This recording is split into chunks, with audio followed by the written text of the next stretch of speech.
garden friends. I am out here under our story tree with Miss Jessica because our unit is all about trees. I hope you enjoyed last week's kit number 9 and exploring a little bit about tree anatomy. And we're going to go a little deeper this week and learning more about what's inside a tree. So Miss Jessica suggested we come over here and enjoy the tree stumps. What are you sitting on, Miss Sandra? I'm sitting on part of a tree. Oh my gosh, look at that. Look at that. I noticed something. What do you notice, UELF? What do you notice about that when you look at that? I notice that it looks like there's some circles on that tree stump, Miss Jessica. That's amazing. And that's a pretty big stump. It is. Must have been a pretty old tree. I think so. Wow. There's the inner that's darker and the outer that's lighter. This is so fun. Cool. So you're sitting on a stump and you're teaching us about trees and how they grow. Yeah, we're And going all to the- learn a little bit about the internal structures of a tree this week. So the first thing we need to do is we need to get our KWL chart that we made last week. So last week it was just sort of, what do you know about trees, right? And so I have in my K column for know, I have all the things I could think of that I know about trees. And then in my W column, my want to know, I listed some things I want to know. Now your things can totally be different. They don't have to be the same as mine. And then now I'm ready to do the L column for what I learned last week about trees. So last week, one of our projects was to label the anatomy of a tree.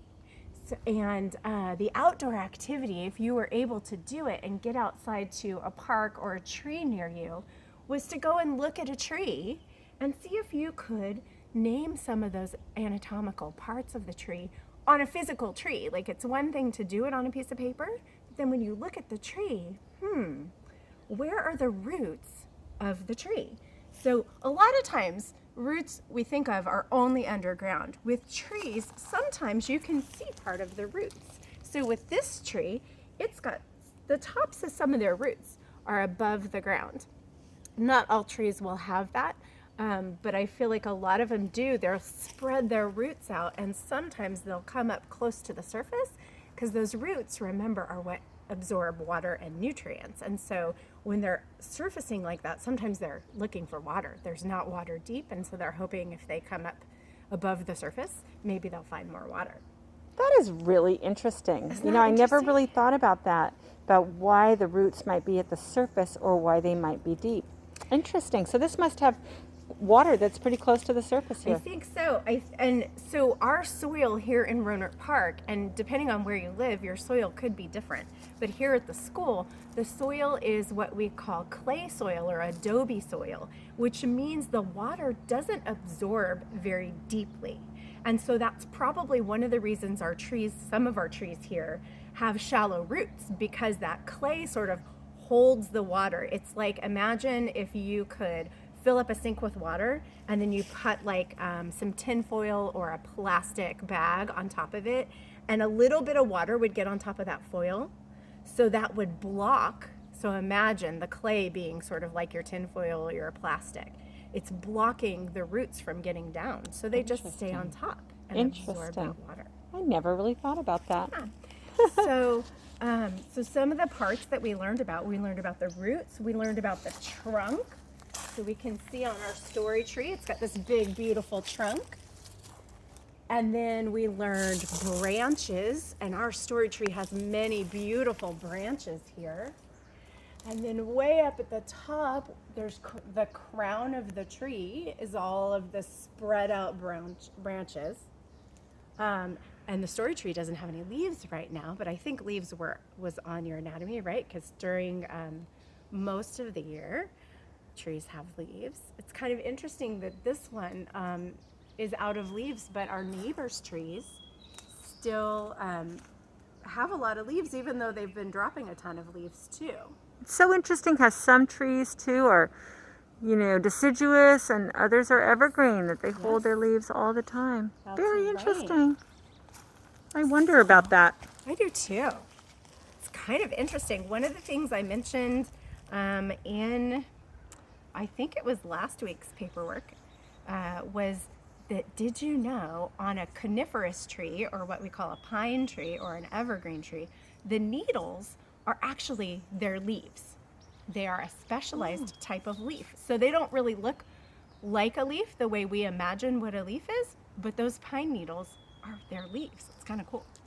Okay, so last week I learned the parts of a tree. So I'm gonna write in my L column the parts of a tree. Because that's something that you learned. That's There's something the that I different learned parts of the about tree. last week. I love it. I wonder what the rest of UELF is going to write about. I wonder if anyone made any observations when they went outside to see a tree about what does the trunk feel like? What does the trunk look like? So those are things you can write down in your learn column.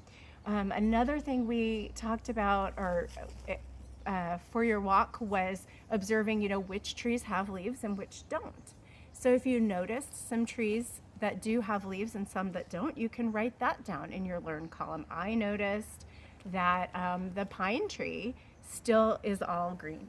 And I noticed that the oak tree has already lost its leaves. That would be a great thing to put in your learn column.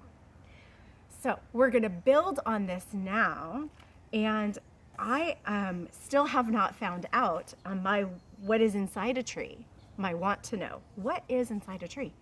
That's what we get to work with this week. I'm very excited. And I'm looking at this this stump right here. Look at this and this stump. is an old stump. It's no longer living. So I wonder what's inside a living tree. Yeah, so we know that trees are alive, and so that means they need to take in food and water, right? Just like all living things, in some way they need to eat and drink. So we're going to learn a little bit about what it looks like inside a tree and some of those structures that help trees transport food and water. Okay, so thanks for updating your KWL. Remember, you can do that in your science notebook. If you want to talk to your classmates or your friends about it, maybe you can email back and forth, or if you go into your class meeting early, I know a lot of your teachers will have your class meetings open 10 minutes before. You can tell your friend, hey, let's meet and do our KWL together.